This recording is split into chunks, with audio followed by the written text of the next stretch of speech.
Well, I think we should start. We will get some more people as the next few minutes roll through, because I think there was a long line for coffee over in the other part of the RAI.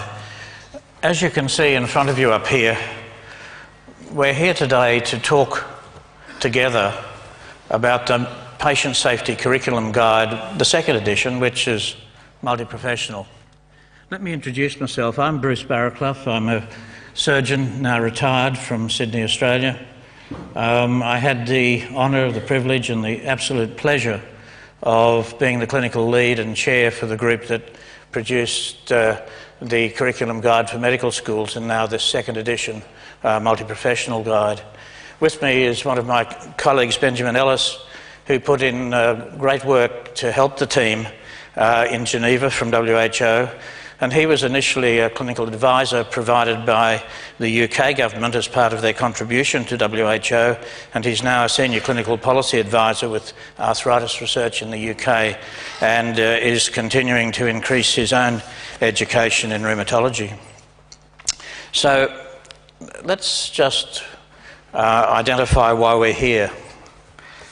We're here to understand a little about the knowledge, skills and behaviours necessary for safe practice, know a little about the patient safety learning requirements for health professionals, a little about how to introduce patient safety concepts and principles into the curriculum of the schools that you work in, and know how to teach patient safety.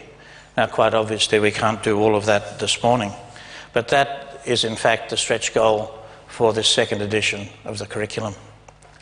And it's been great fun to try and put it together, and we'll explain a little of that to you today. I guess one of the real questions is, why bother? Why would you do this?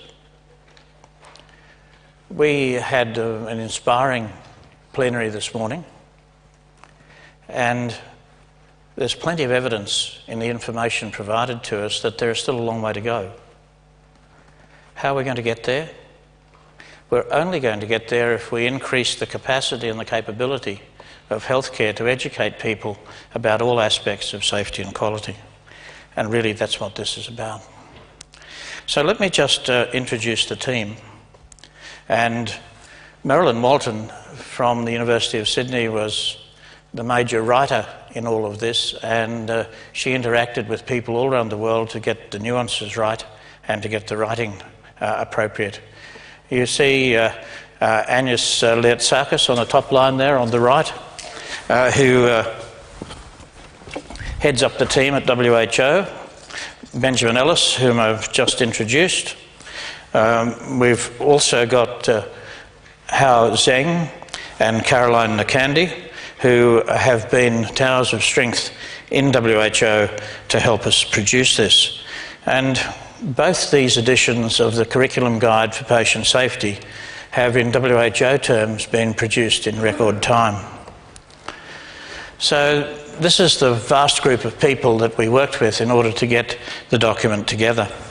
Benjamin, just hold up the medical school guide, because that's already published, and you can see that this is quite a big book.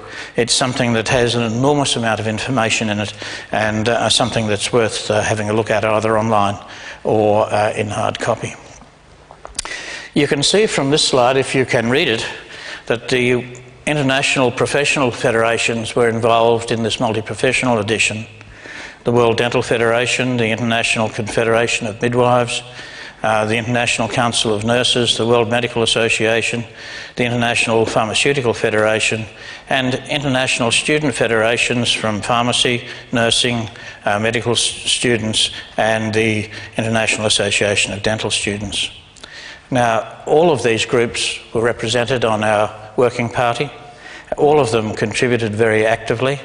And in addition, we had experts nominated from the 5 WHO regions. We had Margaret Murphy, who is a patient safety champion. She's a consumer representative, and she's part of Patients for Patient Safety. We had people from West Pacific, from the Eastern Mediterranean, from the African region, Southeast Asia, the European and the Americas. So Our aim was to try and get a document that had information that was useful in all regions of the world, information that was useful in all of the professional groups that these days need to work as effective teams to provide the very best of patient care. So how did all this come about? Well, it started in 2008, and maybe there were a couple of meetings just a little before that. We actually launched the Patient Safety Curriculum Guide for medical students, medical schools, in 2009. In 2010, we undertook an evaluation at 12 pilot sites in 9 countries, and that was run for us by Rona Flynn and Rona Patey from the University of Aberdeen in Scotland. In 2010, we started to put this multi-professional edition together. The experts and regional groups were engaged. We have just completed it. Our final editing task is currently underway, and it will be launched in multiple sites around the world. Given the global financial crisis and everything that's happening with WHO at the moment, we don't have the funds to launch this at a major international event, and so there'll be multiple launches in different regions produced by local groups within WHO. We've got some things that we really need to continue to do to add value to these very valuable curricular tools. During the latter part of this year, we will have a group of people developing tools for introducing the curriculum in universities and clinical schools of various sorts. Ultimately, beyond this year, we will need to develop courses, particularly in the e-learning space, based on these patient safety curriculum guides. So that's where we're still to go in what we're aiming to do. How does this fit with the World Health Organisation's view of patient safety?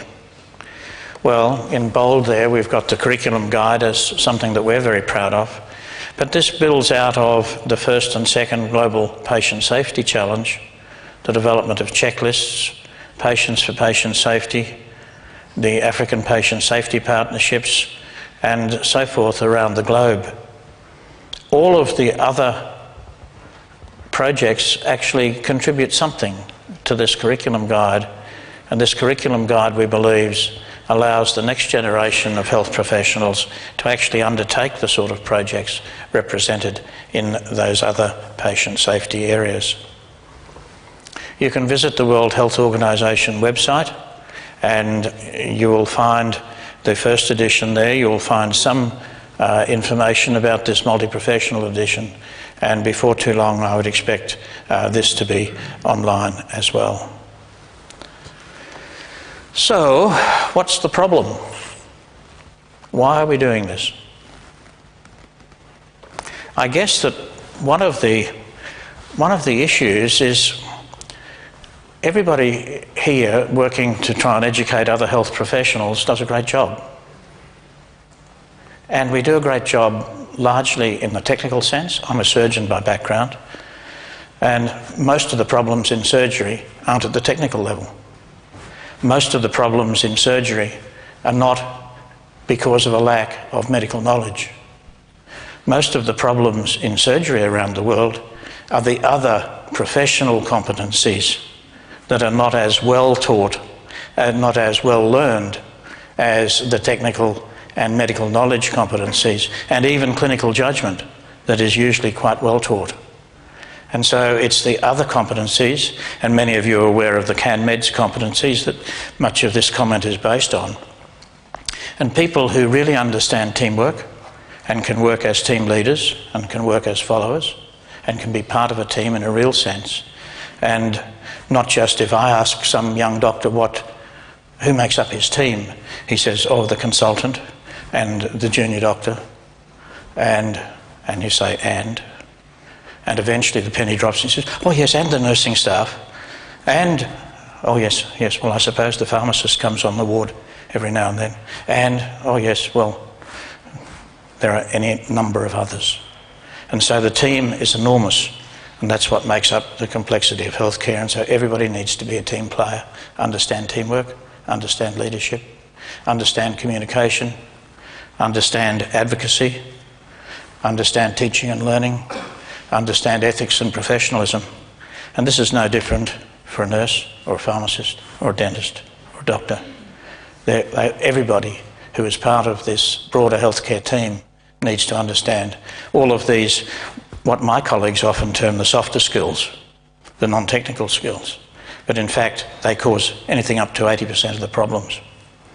And the Joint Commission in the United States, a major accrediting organisation in that giant country, has indicated that some 70% of the high-level adverse events that they've looked at have, as one of the root causes, had communication failure.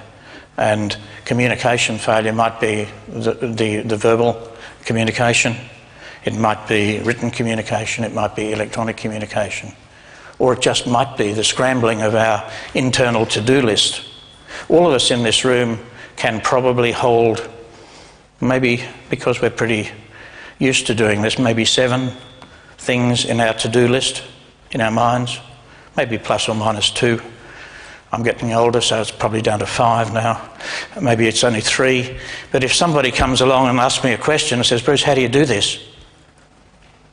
All of a sudden my to-do list is scrambled because I'm thinking about something else, because whatever they've asked is important. And if my to-do list gets scrambled, the whole sequence of things that I had planned to do gets scrambled too. So communication in its broadest sense is something that we need to understand, and that's largely what this is about. It's about those skills that we need to teach people so that we can address the real competencies that underlie the problems. The Flexner report about 100 years ago brought science into healthcare, but healthcare is much more complex today, much more complex. Maybe in those non-technical or softer professional skills, professional education has not quite kept pace.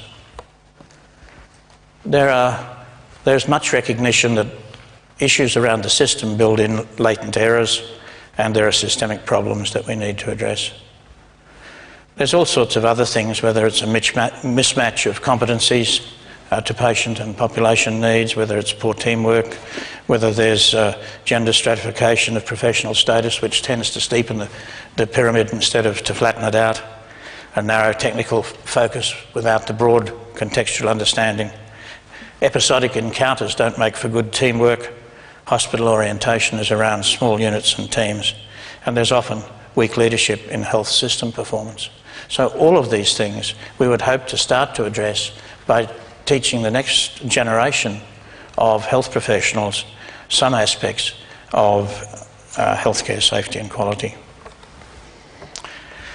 Question 1 for you. IHI-BMJ tells us that we have to make this interactive. Of course we do. It's the only way that we can really communicate with each other. Ben and I don't know everything there is to know about this. In fact, we only know about this much, and that's a very small amount. But we had the fun of leading a team to try and put some of it together. And we need to have your comments, and we need to have your input as to whether we're moving in the right direction and whether we've covered the things that we need to cover. So there's a question. What knowledge, skills and behaviours are necessary for practice? Can I just ask you to turn around and talk to 2 or 3 of your neighbours and just come up with a couple of things? And I'll ask a few people as we move forward what their 3 topics that they think are the most necessary for safe practice. So could you please just introduce yourselves to your neighbours and just do that for a minute or 2? Thank you.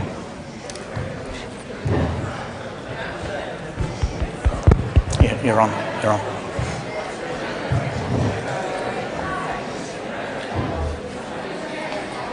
Okay.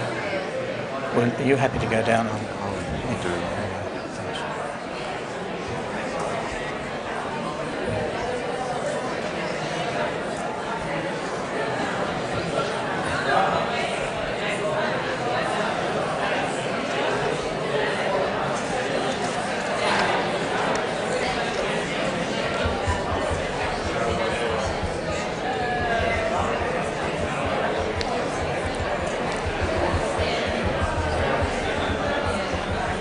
Now, I know that you're just talking about the things that you did last night in Amsterdam, but if I can ask you just to come to an agreement about 3 topics that you think are important in the places that you work.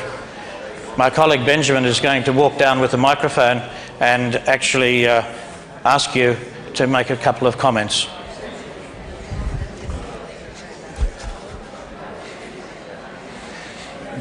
Ben, go up to David Mayer first. Okay, we shouldn't do that. Do you want to ask people to introduce themselves as they... Yeah.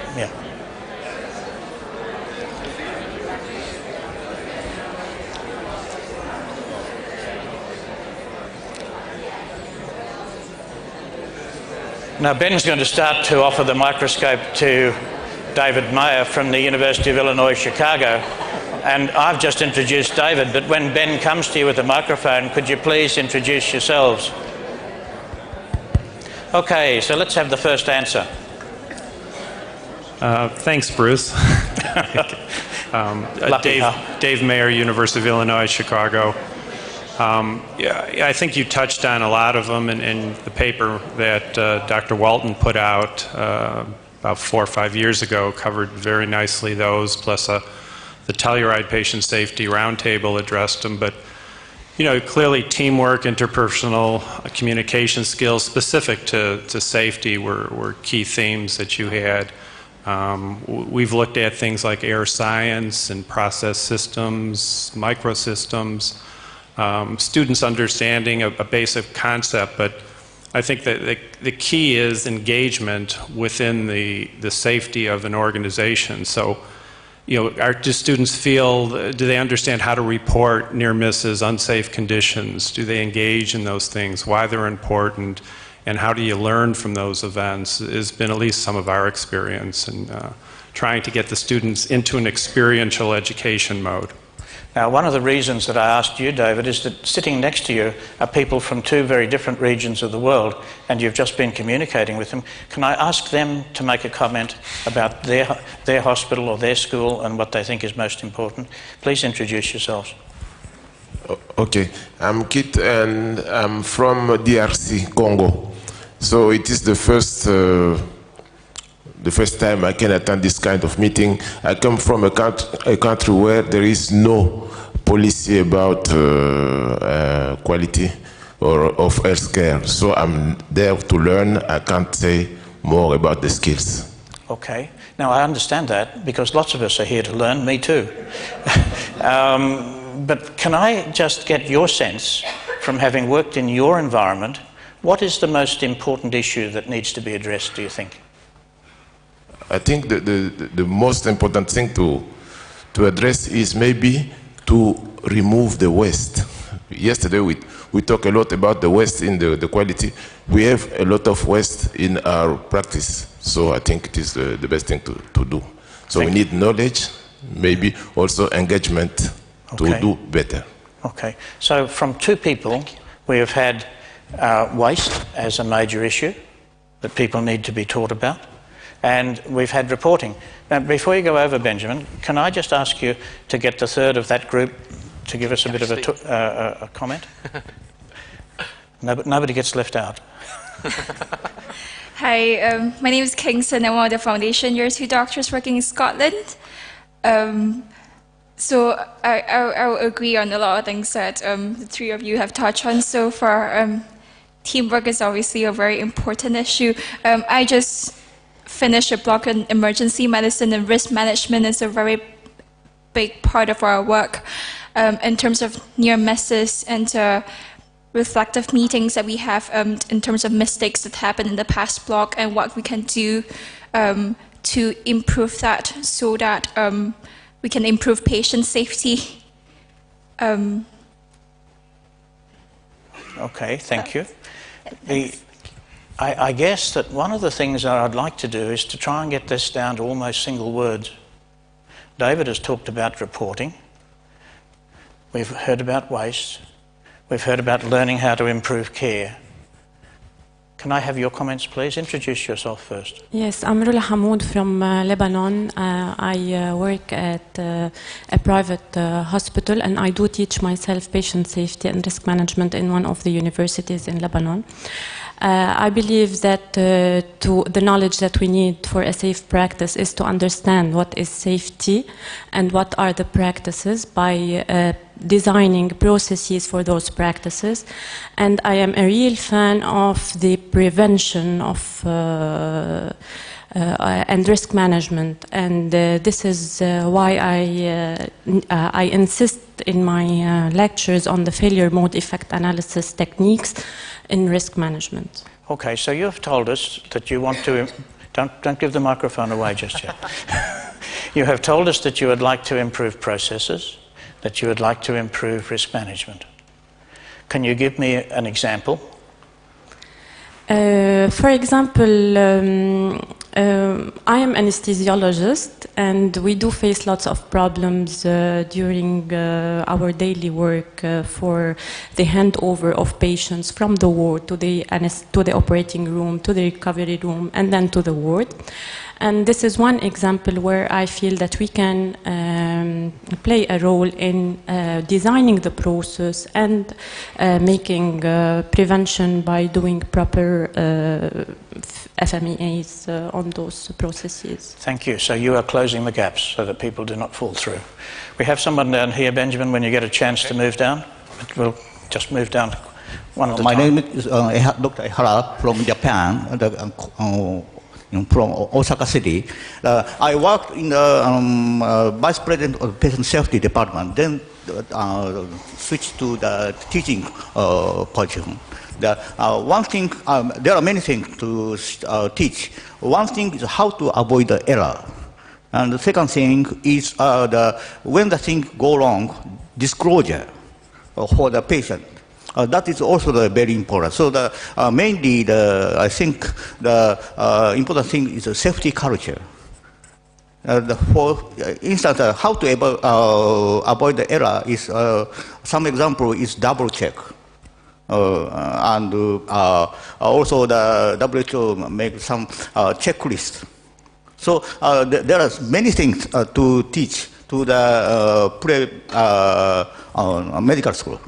Okay, thank you. Thank you very much. You have told us about double checking, and you've told us about open disclosure. And the fact that you have put your hand up and have commented, and you're from Japan, our condolences for the problems that your country is going through at the moment. Yes, up at the back, please. Yeah, hi, my name is Joe. I'm a medical student from Norway. Thank you. And I think an important thing for students to learn is that they will be a part of a system, and kind of doing your best isn't always enough, that you need to work with others and address the interprofessional aspect of healthcare, and they need to learn how to measure and understanding variability, because that is something that isn't taught now, and for actually being able to work in improvement, that is something you have to do. Okay, thank you. Can I just ask you a question? What level of medical student are you? Where are you placed in your course? I'm in my 5th year, but I've been working with this for 6 years because I had a year off. Very good. Now, before you give the microphone back to Benjamin, in your work at university at the moment, you would be going to hospitals and into the community to get some experience. Do your senior colleagues actually follow the principles of safe practice? Or do you sometimes feel that there is a parallel universe here? No, I think it's people don't understand, or there is a lot of frustration when things go wrong and when things aren't functioning. But actually going from there to see that we as health professionals can actually contribute to make it better, that is two words. It's a different story. Because, and when you ask questions, it's kind of, can't we do something here? It's kind of, it's not our job, it's someone else's job. Yeah, and I guess that greater assertiveness that you've just talked about is really an important area and something that you can contribute to. Benjamin, we have lots of people that wish to talk, so let's come on down to the front for a minute. We have one over here on the left of the audience, one down here, and then one back up in the middle.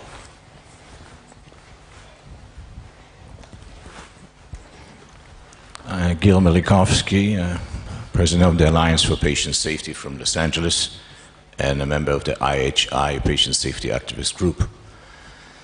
I'm by training an obstetrician gynecologist, and what I've been indoctrinated in, if you want one word, it will be two. It's Murphy's Laws. If you're trained to think that something can go wrong and know that there are multiple ways it could and will go wrong, then you have already the predisposition to be able to catch the patients as it's falling into a net. So like in a circus, if I may use that analogy, which sometimes is unfortunately very accurate, a hospital can be a circus, the acrobats need, and in this case the patients are the acrobats more than anybody else, we need a safety net to catch them in before they crash.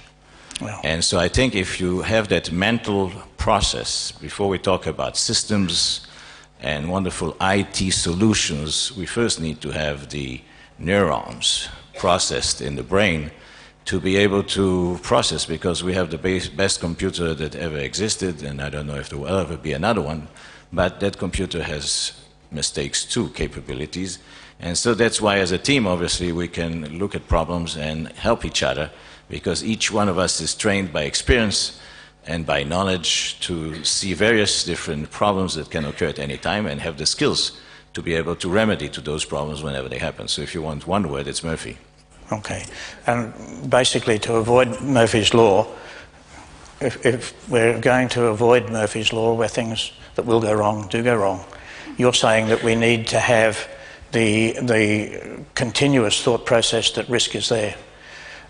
James Reason, who has written much of the seminal literature about all of this and produced the Swiss cheese model as an accident causation, when James was visiting us in Australia, which is at the bottom end of the world, and he said, you know, you're at a disadvantage down here. And I said, oh yes, we thought it was pretty good down here. And he said, no, you're at a terrible disadvantage. And I said, why, James? And he said, well, you don't have squirrels. And I said, squirrels? And he said, yes, in the Northern Hemisphere, everybody knows about squirrels. And Australians travel a lot, so we've all seen squirrels, so we knew what he was talking about. He said, squirrels have almost nothing to worry about. There's almost nothing that actually attacks squirrels.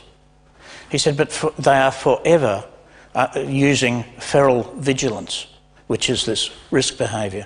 They're down there, they're picking up stuff, having a chew, looking around, stopping, down again, up, looking around, stopping.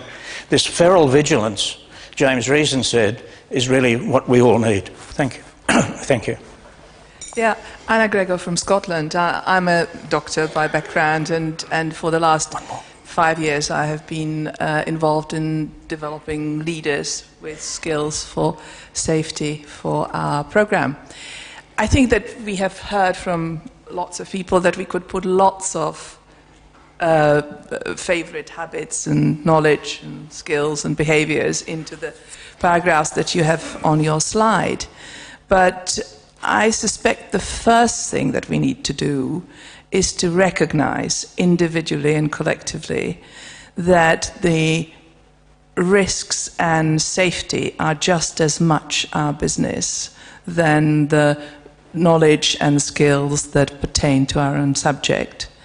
And combine that with a commitment to learn those basic things that actually will mitigate those risks for our patients. So I would choose two words: recognize and commit.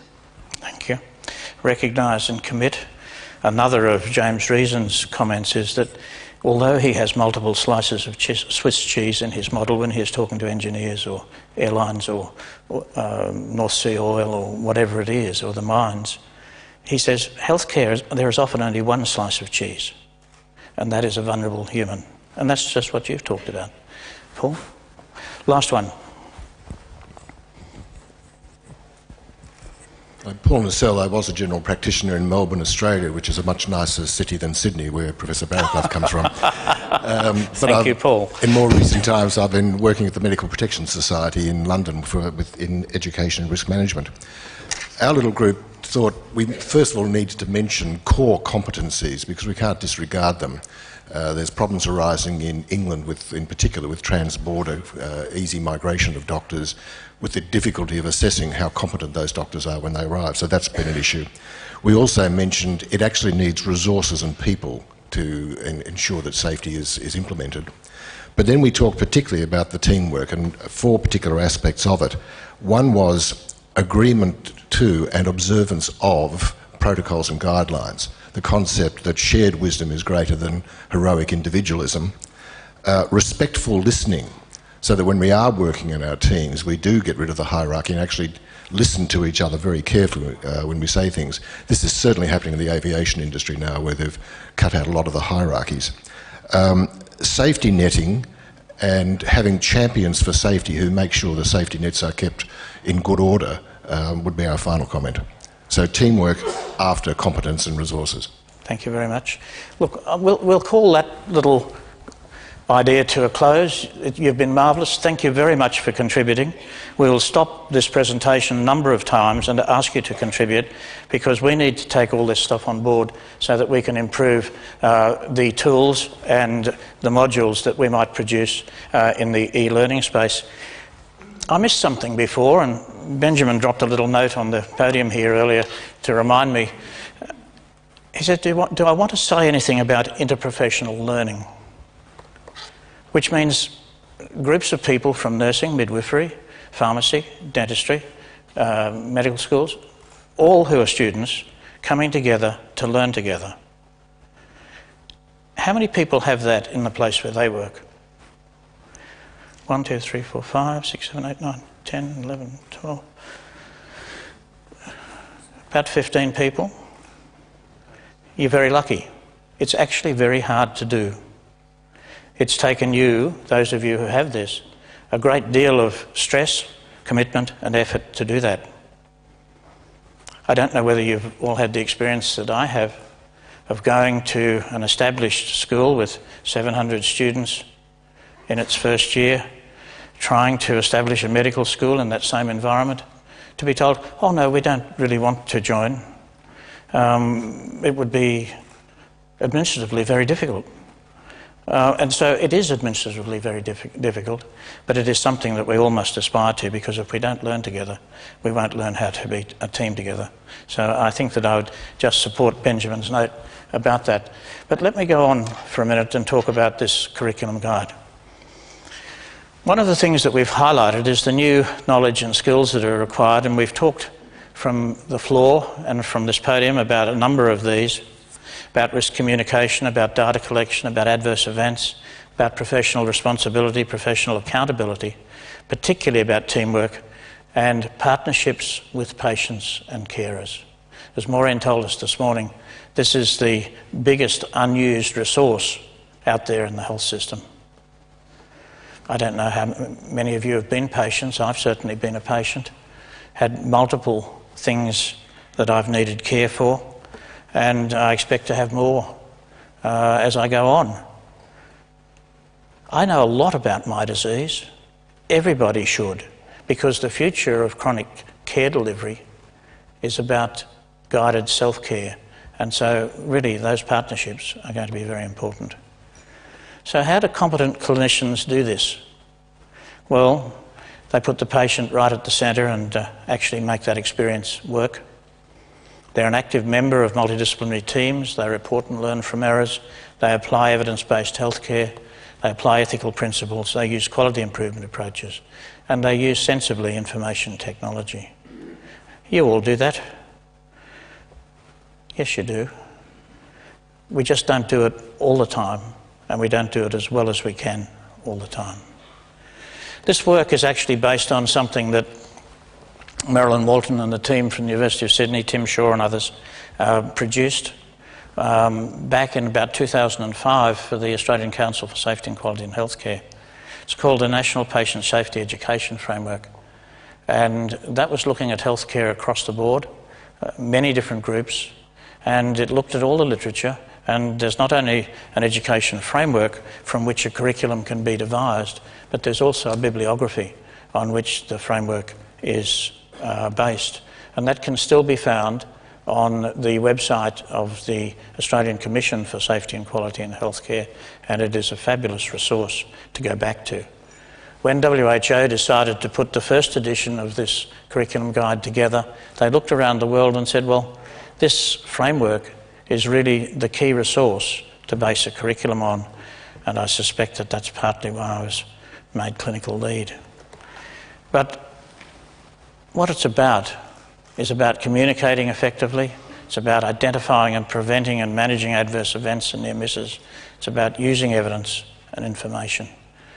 This audience probably doesn't need to be told these things about working safely, being ethical, continuing learning, and specific issues such as preventing wrong site, wrong procedures, wrong patient, and medication safety we looked at as being a major source of both error and potential for improvement. Now, I'm going to hand over to my colleague Benjamin, and Benjamin's going to take you through question 2, and I'll be the mover and shaker with the microphone for the audience. So, Ben, over to you.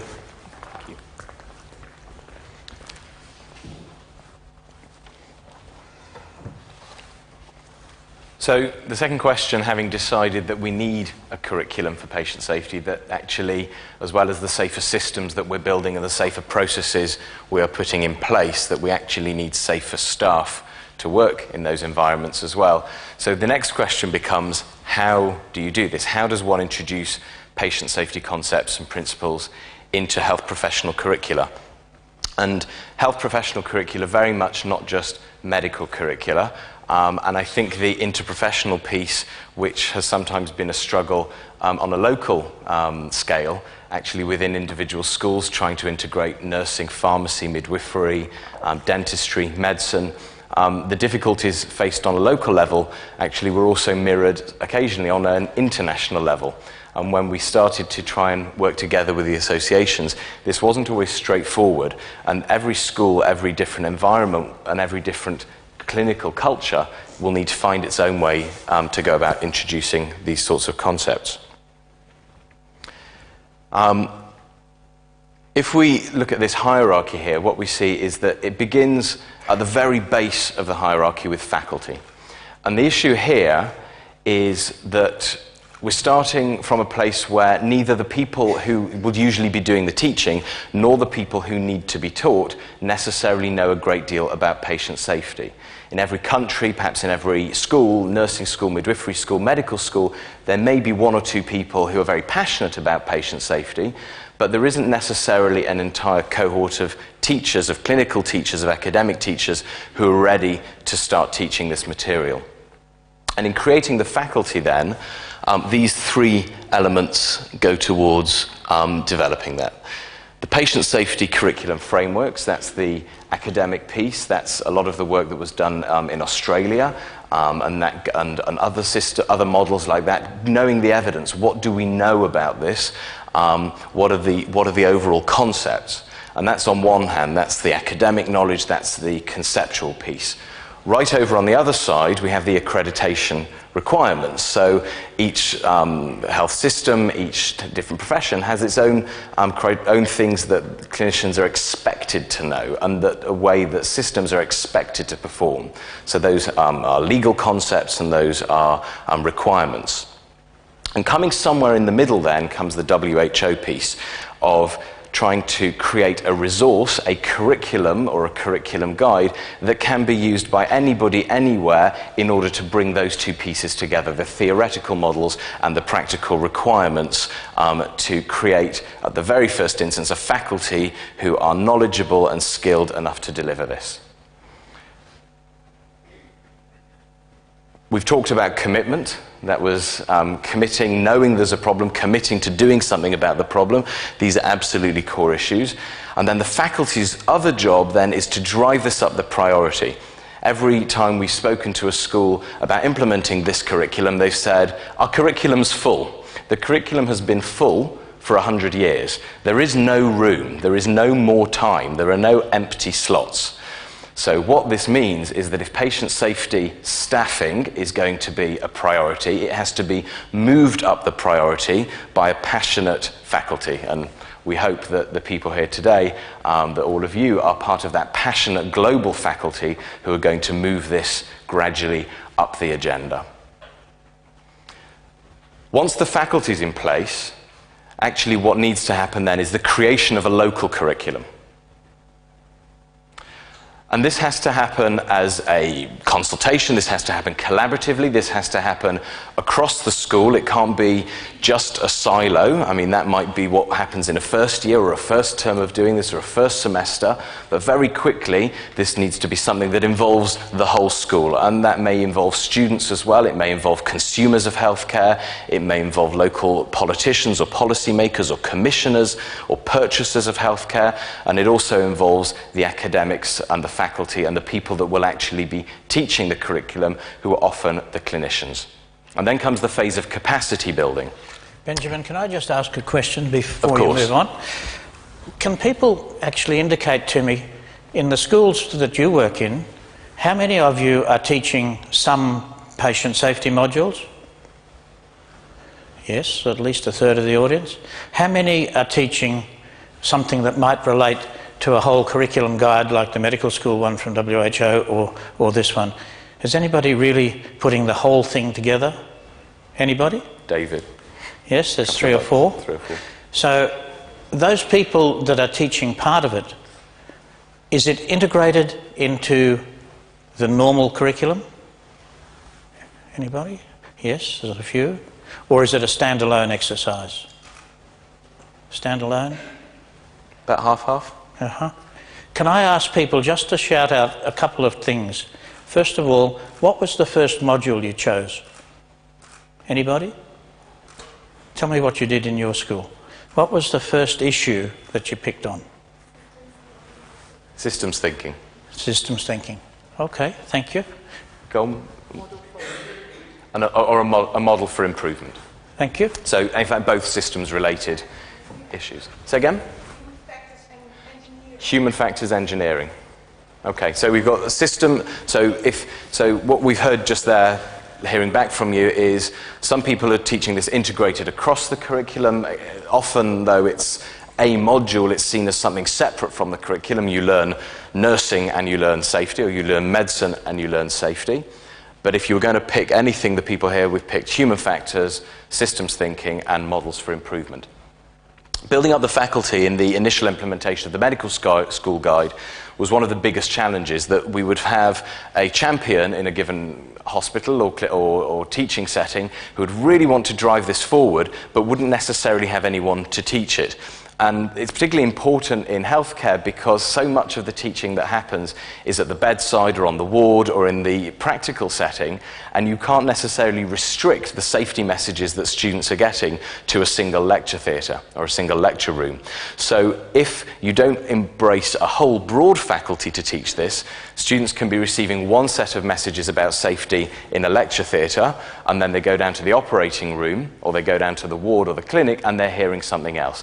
So creation of a broad faculty and trying to integrate the curriculum becomes very important.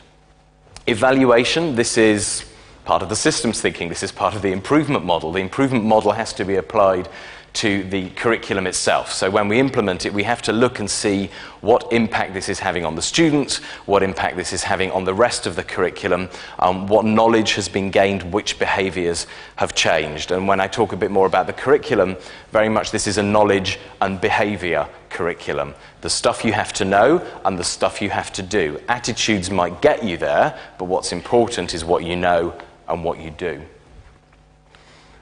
We take the evaluation, we review the curriculum we've taught, and we improve. So capacity building is absolutely integral to making change happen. It won't happen without it.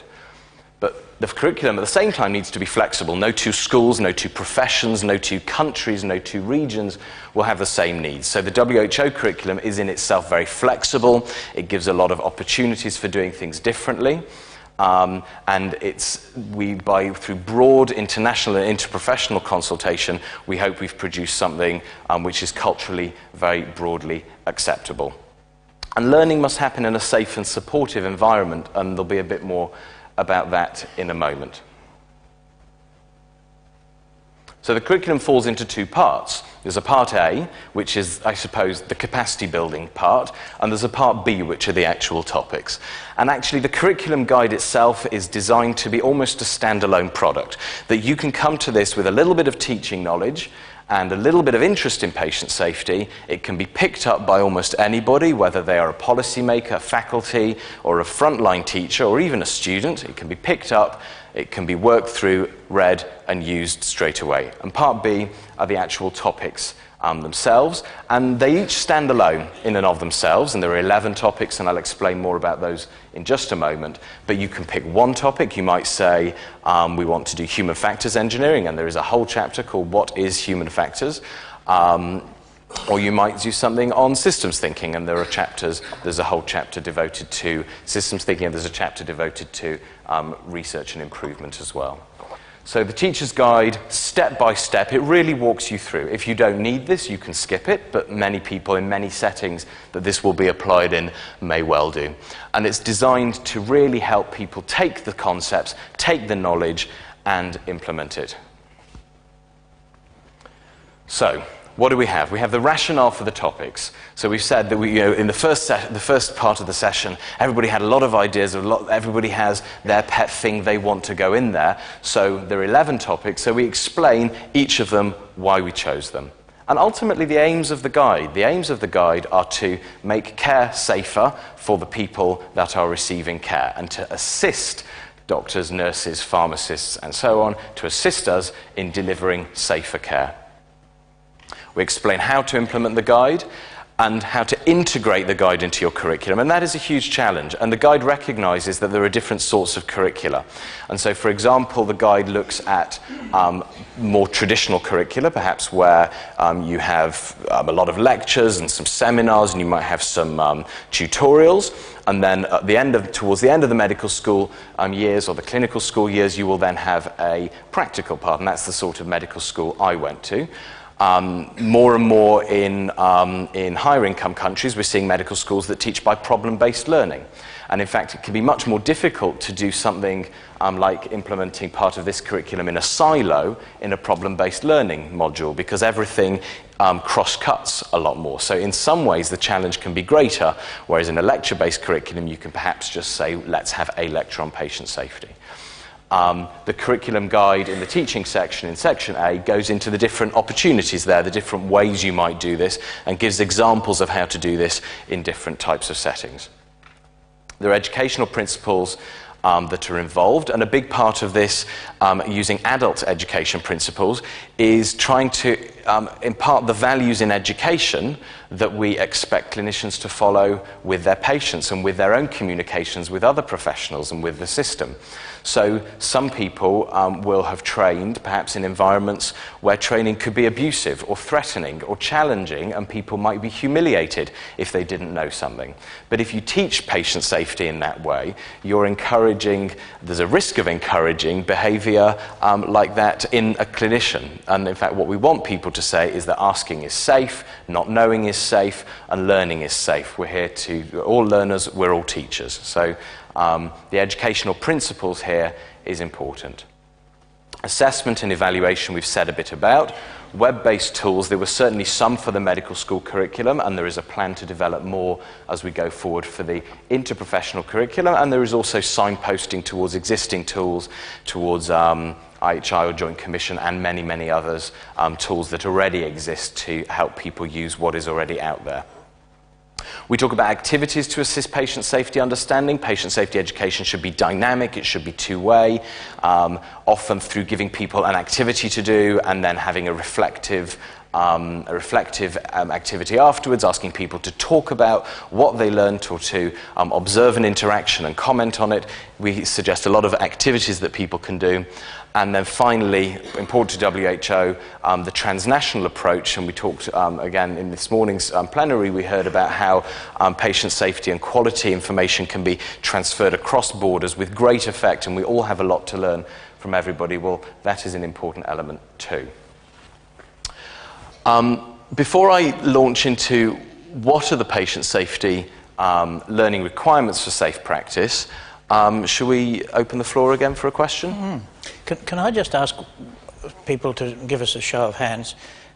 If you have a problem-based learning curriculum, how many have rewritten their problem-based learning scenarios to include patient safety issues?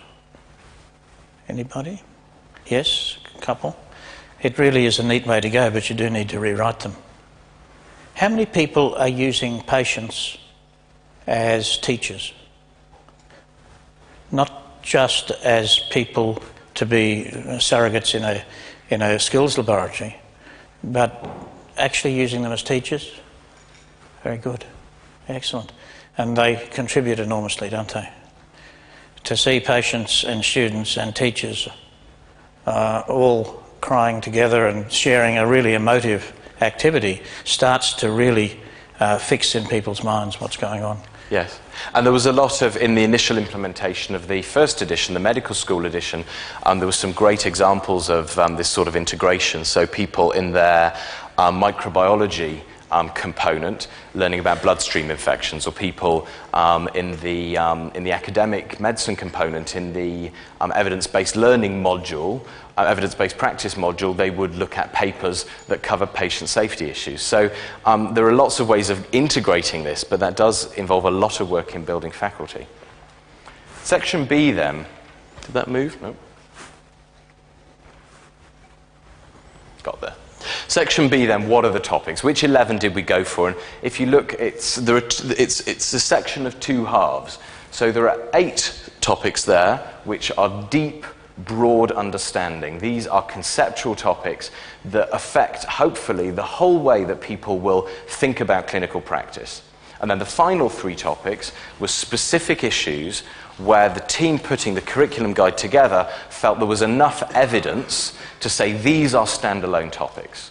These are absolutely 3 things that we know a huge amount, and we absolutely must teach them in order for people to be able to practice safely.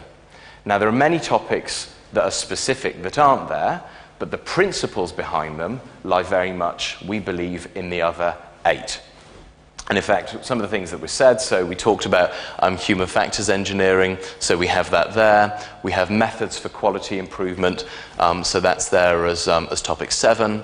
And the issue of systems actually comes up in almost every topic, but there is a specific understanding of systems. And I've forgotten your name, but the man from Norway, as you said, we very often we can be taught as students that we are heroic individual practitioners, and we forget that we operate in a system. And actually, it's about peeling open the eyes. I mean, we had an example from DRC, that we just don't see waste, that these things are invisible. And actually, I think a lot of us, until we begin to learn about patient safety, don't see a system. We have no idea there is a system there. And this makes the Swiss cheese very, very thin, because we literally are one slice when we have no system. So these were the topics. What is patient safety?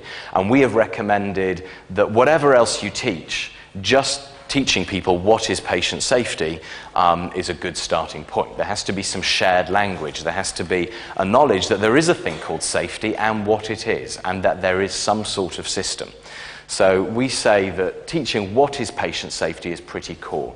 And in terms of integrating across a curriculum, this is the sort of thing that could very easily go in a first or second year. It's a fairly intellectual topic, it's conceptual. You don't have to have a lot of understanding of being on the wards or being in a clinical environment to be able to get that. But through to some of the most clinical topics at the end, improving medication safety, where we might be talking about safe prescribing, interaction with pharmacy, other medication risks, that's the sort of topic that actually you're going to want to put quite late on in a curriculum. You're going to want to put that on in the part of curriculum where people are really engaged with the day-to-day delivery of medication, prescribing of medication, interaction with medication. So we're not prescriptive in the curriculum guide about where these things should be taught, but there are clearly some things that need to come towards the end and some nearer the beginning. Does anybody think there's anything enormously missing from that list? Shout out if you do. Did we get everything? Does anybody see anything there which jumps out as them as, you know, if I were to go back tomorrow and change my local university or local school, that is the topic that above all, that is the one we should go for. Patient safety and law. Patient safety and law. Can I get you to just comment a little more about that and say why you chose that? Introduce yourself. I'm sorry, Karine Den Ridder. I'm from the Netherlands, and in the residence curriculum we have also the law because it's an issue for residents. What can you tell the patient? How you tell the patient? Are you guilty? And I also introduced it to the nursing students, and what laws are part of patient safety and what their behavior should be when something goes wrong. Thank you. And someone else spoke about disclosure earlier as well. Now, the topic of disclosure in this framework is covered in some detail in engaging with patients and carers, encouraging open disclosure, and it doesn't go into the specifics of laws, but it explains that there are laws, and it refers to some of the protection that in most countries people will have under law. But absolutely, that is going to be something which on a local level people need to know. Yeah, thank you. I'd like to second that remark and extend it. I was once faced in Los Angeles with a very funny situation. A head nurse told me that what I was about to do, or what I did, was legally not indicated. My response was, since when is an obstetrician gynecologist guided by an attorney regarding indication? The United States is suffering from the worst chronic disease of all in all sectors. And it's very funny, I don't know how Solzhenitsyn figured it out in prison in the Gulag. But in his address to Harvard, he actually pointed out to this problem. So I caution the Dutch lady here not to give too much importance, because we are physicians, we're nurses, we're pharmacists, and we know more about our discipline than what attorneys who are mostly arrogant in general believe they know. But I'd like to extend further. I happen to be the author of an analysis of the Healthcare Quality Improvement Act of the United States, which is a 22-page legal analysis. And it can be summed in very little. It's not because you write a law that humans are necessarily going to abide by it. If you ignore the human genome, basically you're writing for yourself. One of the problems of attorneys is they believe sometimes very genuinely and very ethically and in a very, I would say, commendable way, that if things go the way they envision, it should go well. Let me give you the perfect flaw of the United States system. The United States Healthcare Quality Improvement Act assigns the control of the quality of delivery of care in the hands of the governing board of each hospital. Now, since when a human being is the best judge of himself or herself? And isn't the best interest of every human being to cover up whatever mistakes they did? Hence, the total failure of the Healthcare Quality Improvement Act, which was actually based on an actually logical idea, is that plaintiffs' attorneys and patients' complaint will act as the Damocles sword over us, healthcare physicians, providers, as the motive to make sure we are scared enough that we'll do the right thing. Thank you. One jumbo jet crashing a day is definitely not a success story. So there's something about law there, and it almost makes me wonder if a multi-professional curriculum shouldn't have some lawyers involved as well. Let's just move on from law, because we've sort of covered there should be a bit more law, a bit less law perhaps, a bit more professional accountability. Anything else other than law that jumps out? There's a couple of people at the front here.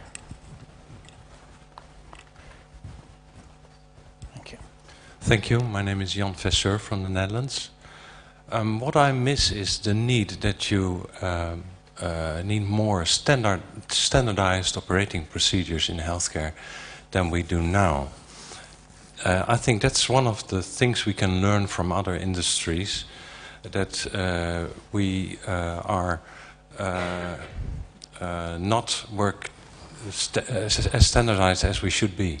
Thank you. And so this being a curriculum for students, it doesn't include lots of standard operating procedures, but it certainly refers to the importance of them, particularly in the human factors section. And some are specifically referenced, like the surgical checklist and some of the bloodstream infection work is specifically referenced in here, but absolutely.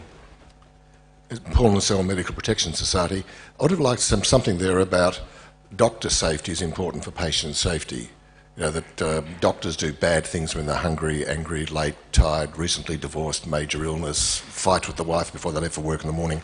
Something there, because that is a very important factor in patient safety. You've preempted my slides.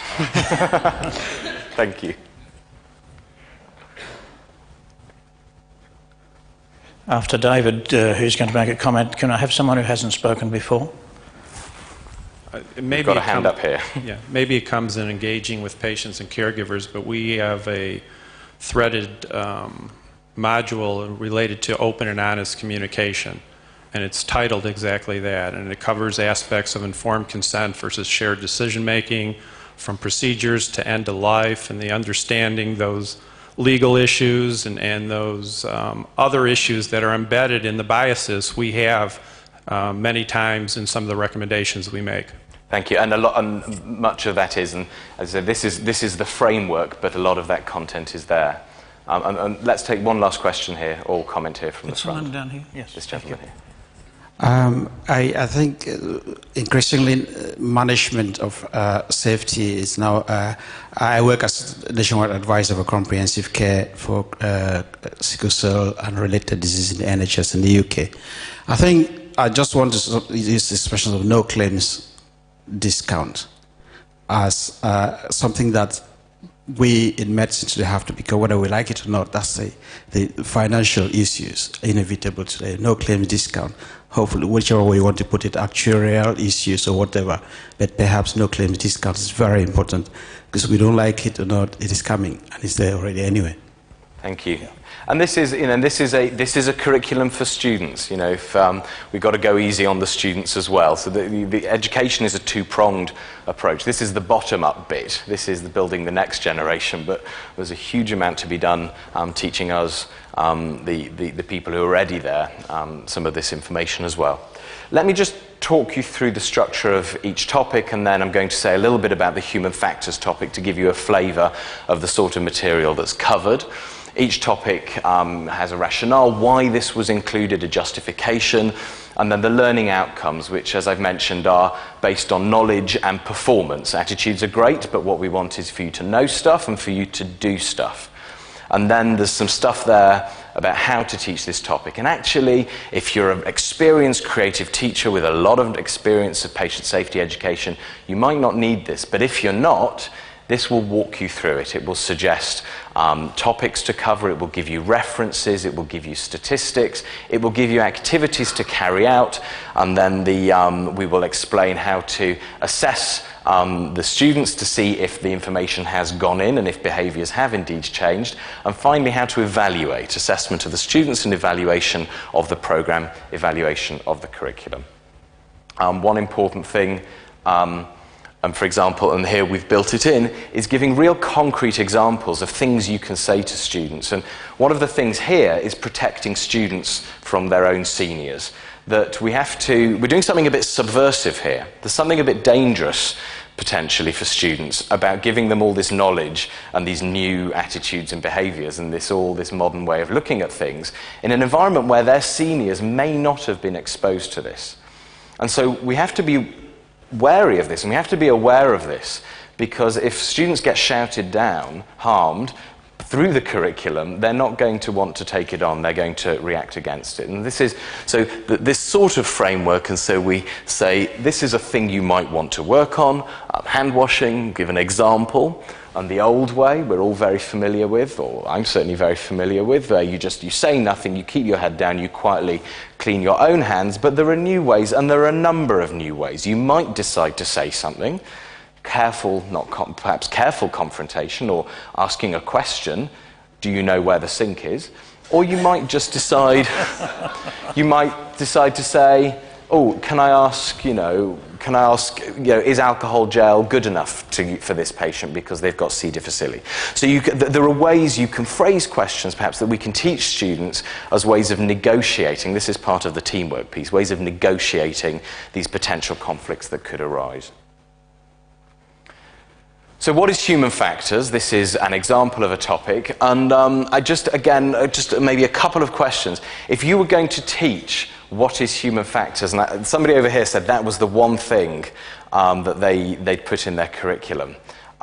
If you were going to teach what is human factors, or what are human factors, I'm not sure, how would you explain this to an uninitiated clinician, to somebody who's never heard of human factors? What would you say human factors is, or perhaps are? Somebody who has the answer to that, put their hand up. You've spoken. Anyone? We need to pass it around everybody. Thank you. Anyone else? Somebody must have the answer. Well, this is great then. Can't be the only one with the answer. Well, I'm glad we have a curriculum going. What is the meaning and what is the relationship between safety? And then there is a performance requirement as well, actually being able to apply this. So we know a bit about ergonomics, design factors, human interactions, and this is a slide that looks at, you've got a human there, you've got a machine there, and there's an interface. This is a very simplistic view of human factors. It's about the interactions, it's about the borders where the human ends, and in this example, where the machine starts. Healthcare is a bit more complicated. Not only are there lots and lots and lots of machines and lots of humans interacting with lots of different machines, but worse still, humans have to interact with humans an awful lot in healthcare, and perhaps more than some other settings. And so human factors is also about those relationships, those boundaries and connections between different healthcare practitioners, and being able to understand the limitations and dangers that can happen at those boundaries. It's also to do with self-knowledge and knowing your own limitations, your own risk factors, and understanding how you perform against a machine, against another individual, or against the patient in any given setting. So, human factors, universal nature of human fallibility. We make mistakes, slips, lapses, trips, all of them, errors. We are constantly prone to making mistakes. We're human. The inevitability of error, when you look at all these studies, the Harvard study, other subsequent studies, you look at them, the error rate just seems to be about 1 in 10. It just looks like humans make an error about 1 in every 10 things we do. So it's universal, we are fallible, and we need to accept that in order to begin to make progress. So what do we do in that situation? Well, we have to have safety nets. We're trapeze artists, the patients are acrobats. We have to have safety nets, we have to build the safe systems to protect us against the humanity of us all in making errors. So for example, and this is some of Charles Vincent's work, what risk factors, this is what Paul I think was saying, what risk factors are involved with increased risk of error? So unfamiliarity with the task. Do one, well, see one, do one, teach one, or quite often just read about one, do one, Google one, do one, teach one. So it goes on, and many of us might have even done that once or twice. So unfamiliarity with the task, inexperience. So this is something that students really know about. They know about inexperience. They know about being asked to do things that they're not familiar with. Shortage of time, so that's our optimizing violations where we do things, we take risks because we just want to get everything done. inadequate checking, poor procedures, there's some systems issues, poor interfaces or multiple interfaces, 10 different sorts of syringe driver in a hospital, so that people constantly are running into problems. So these are risk factors, and being aware when you're at risk, like a road sign that says slippery road or boulders falling, narrow road, these road signs in students' minds and ultimately in practitioners' minds make the road a little bit safer. There are individual factors, being tired, stressed, hungry, just having got off an all-night flight to come to a conference, answering 2 telephone calls at once, being in the middle of an awkward divorce, or not having had any sleep because your baby's just been born. All these sorts of things put us at risk, and knowing them, having the road sign, having the blinking light on your dashboard saying, just take care, you're tired, can make us all a little bit safer.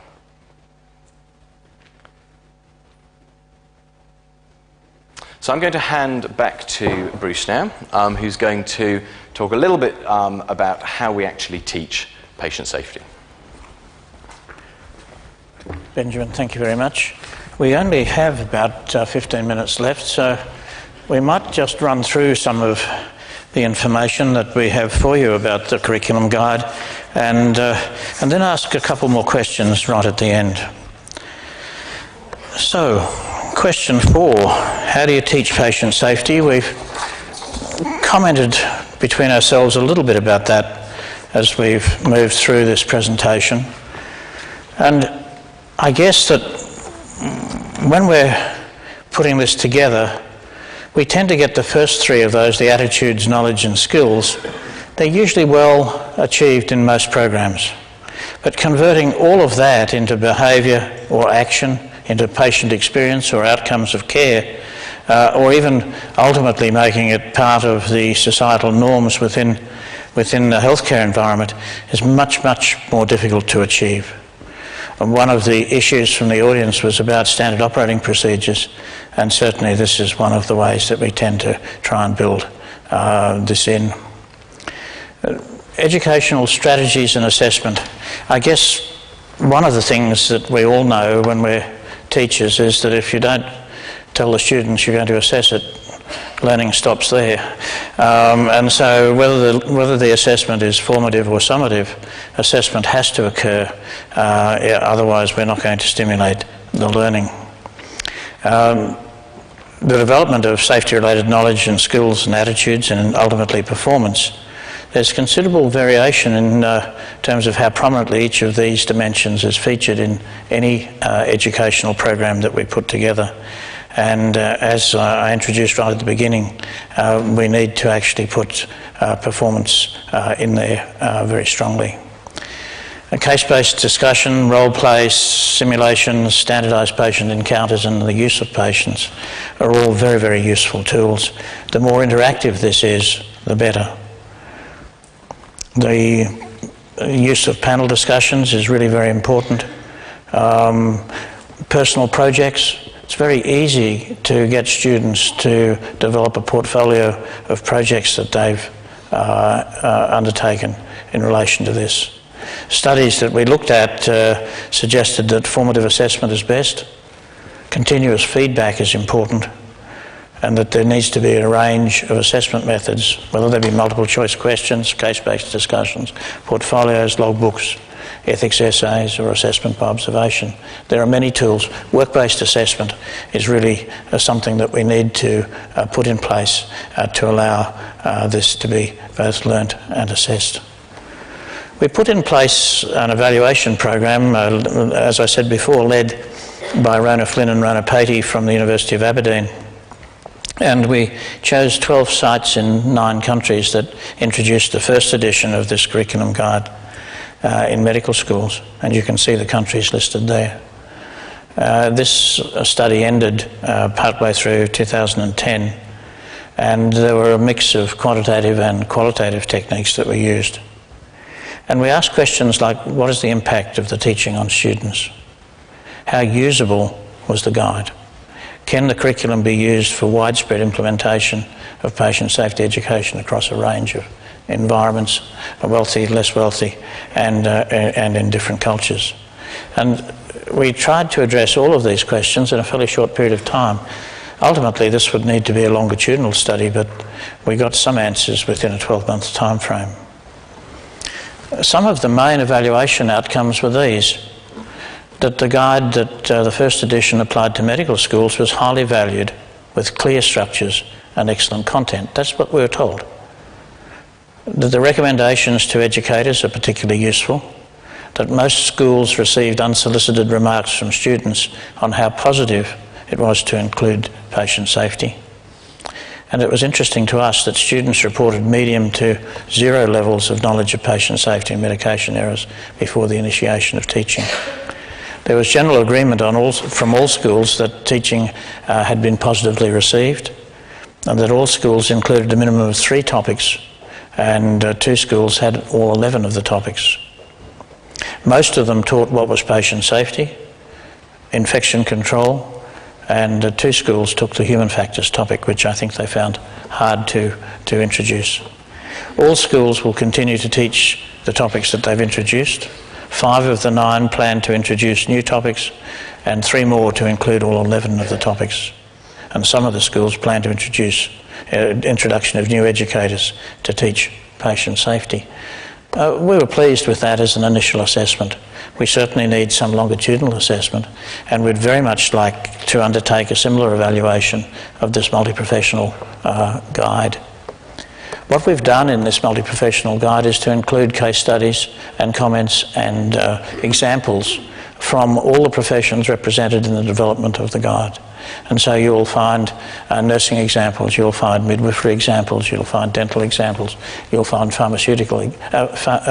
pharmacy examples, and you'll find a few medical examples. You can download the curriculum and the teaching slides, and Benjamin, you're going to have to tell me if that's up there just yet or whether it's going to be there soon. I'm not sure. The existing, the first edition is there, and the multi-professional one I think will be there within weeks. So keep checking. So please, if the multi-professional one has not quite been loaded by WHO, it won't be long. I do suspect that we've just taken a little longer with the final editing, and that it may not be quite there just yet. There's all sorts of things that can be accessed, and this is just some of them. They're all available through WHO. Lots of information for you to use, and thank you for being here. But before you go, can I just ask you to tell me, what are you going to do when you get home? What are the things that you are likely to take away that you're going to struggle and achieve in the introduction into your curriculum when you get back home? Do people have issues that they want to share with us about what they're going to do and in fact how they're going to do it? Up in the middle there, Benjamin, please. I think how we're going to do it is really very difficult. We're fighting with a lot of folk who have spent a lot of time getting their curriculum together, and they don't want to be interrupted. Yes, please. Yes. Hisham from Riyadh Military Hospital, Saudi Arabia. Our message today, just my colleague, he's my assistant for training and quality. I just discussed with him how we introduce these courses in the Saudi medical, the Saudi family medicine program for the residency program. I think we jump an idea that we can introduce in the residency program for 1 week about the patient safety course as a pilot for the family medicine residency program. Then we will distribute this idea for the whole residency program in Saudi Arabia as a 1 week course for at the beginning. Then we will discuss with the medical college how we introduce this patient safety curriculum subject to the whole kingdom. Yes. Thank you very much. Anybody else wish to tell us how they're going to do it? Yes, please. Thank you. Thank you. SF Louis from Hong Kong. I believe most of us here are converted already, but are we speaking to the correct audience, the people who have the position to bring this into the curriculum, the deans and the VCs and all those people? We will try to sell to them, but I think that's a big step. How do they buy? They have to buy in first before we can get airtime, so to speak.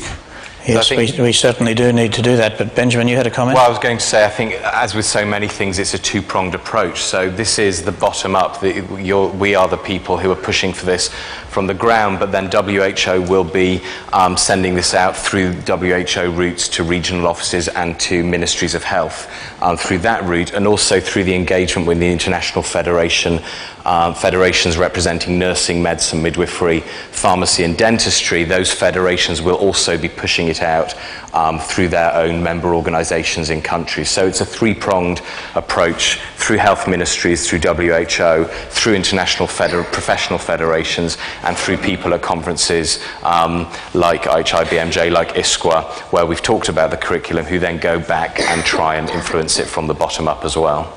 There's a comment right up at the back, Benjamin. Thank you very much. My name is Jack Hartwell. I'm Chief Pharmacist at Brighton and Sussex University Hospitals in England. And you asked what thing would we do differently or to take back. And one of the things I'm doing is discussing the undergraduate pharmacy degree with the University of Brighton to introduce something more formally about patients and medication safety, but also to look at some joint teaching with our medical school as well. So I'm hoping that we can develop that a bit more formally. That interprofessional learning is very important. Over here on the right, Benjamin, on your left, over the top. Thank you. Thank you. I'm Maggie from Namibia, and we just opened our first medical school. And this is a blessing that this topic is being introduced, and I'm here present. I am from the management level, and it's an opportunity for me to go and talk to the faculty of medicine to consider this safety, patient safety and quality management. I think we are just at the right time to introduce it. So that's one thing I will do as I leave this conference. Thank you. Thank you very much, and our best wishes go with you. Everybody that has contributed, thank you so much. Thank you for giving us your thoughts, and I hope that you will access this multi-professional curriculum when you get back home. So thank you indeed.